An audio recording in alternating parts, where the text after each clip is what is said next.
Good evening. I'm your imaginary friend, and tonight I'd like to read to you a poem by Guy de Maupassant from the original French entitled Terreur. Um, the astute of you may have picked up from my pronunciation of the artist's name and the name of the poem that I needed an English translation.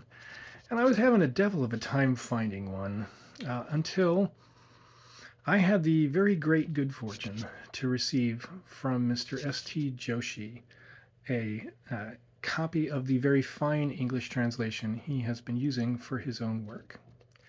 Now, anyone who has studied Lovecraft or indeed weird fiction in general knows the name S.T. Joshi. And I don't want anyone to take away the impression that Mr. Joshi sponsors or endorses this video or this channel. The impression I want you to take away is that faced with an email from some rando on the internet who was having a very difficult time, he responded with unprecedented kindness and generosity. Mr. Joshi is a gentleman and a scholar.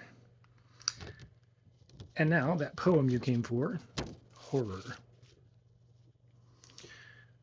A long and quiet evening I had spent within my study, buried in a book, the writings of an author long since dead. With midnight stroke, a trembling seized my limbs.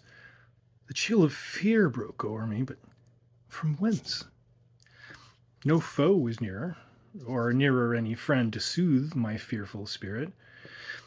With alarm I shook and shuddered, for the portent bade me understand some horror was at hand. It seemed to me behind my chair there stood a spectre with a cold and cruel smile, lifeless and motionless. No word it spake, but at the thought that it might touch my hair, or bending over me with clammy hand my shoulder grasp, the blood froze in my veins. One touch of such a hand meant surely death. Nearer it drew, and nearer, while my heart noted the noiseless motions of its feet. I could not, had my soul's salvation hung upon the merest turning of my head, have made the slightest movement.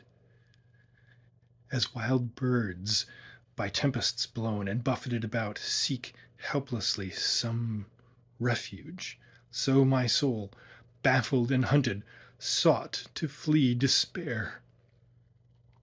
Upon my limbs the cold, dank sweat of death turned ice as out it oozed.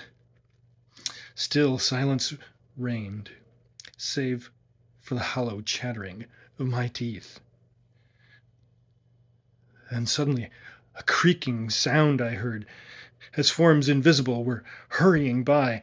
With terror dazed, one wild, shrill cry I raised, scarce human. Then a stiff and lifeless form fell to the floor, and there till morning lay.